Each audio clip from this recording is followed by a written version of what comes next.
Thank you, Mark, and thank you, Sam, for convening us all here tonight. When I first started in the financial services industry in 1982, it was very lonely. I will never forget the first day I walked across the bullpen to my desk, in the very furthest corner, I might add, followed by the stares of 60 men. I remember well the quote of Nellie McClung. I had it hanging above my desk. Never retreat, never explain, never apologize, get the job done and let them howl. At that stage, I needed the courage, and this solidified my resolve. Over the next 25 years, I went on to success, I would suggest, in the investment services industry and had a wonderful career.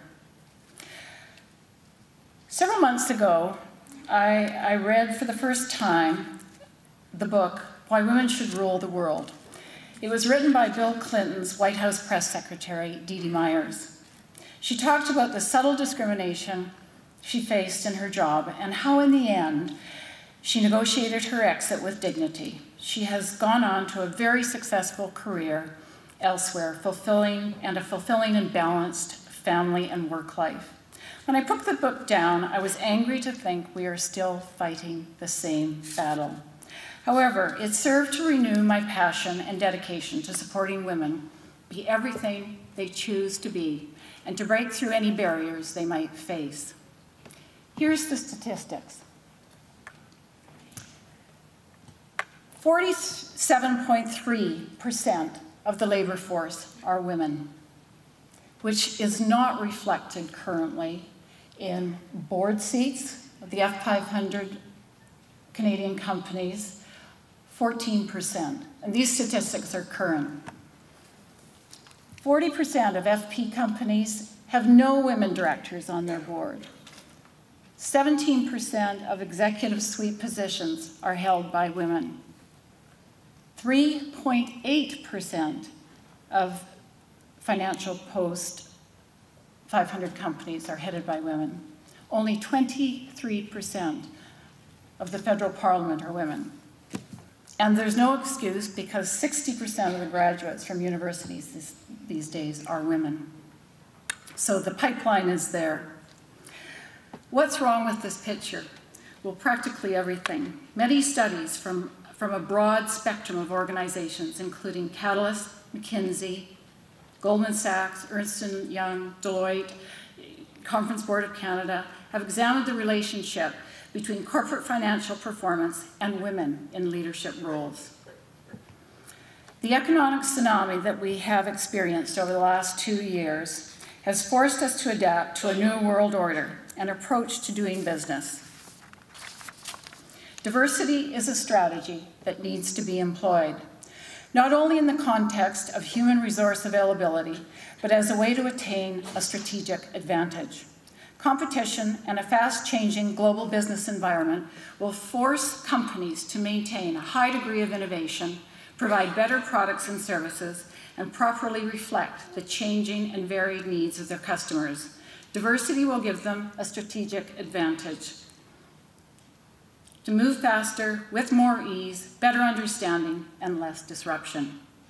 To quote the Conference Board of Canada, divergence in views leading to constructive debate behind the boardroom door encourages diligence in decision-making.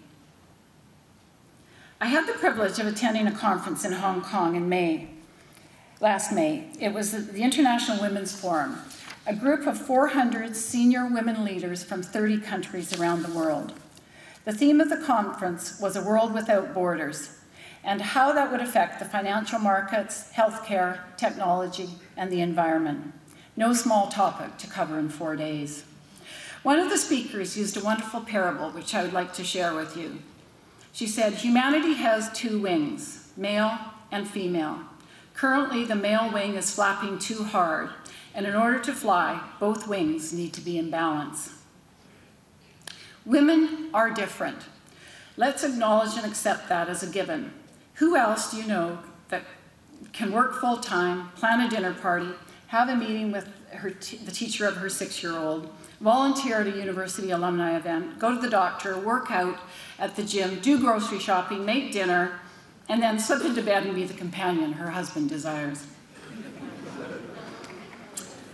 Women are remarkable multitaskers. They are intuitive, good listeners, work collaboratively, are relationship and values driven, and let's not forget, ambitious.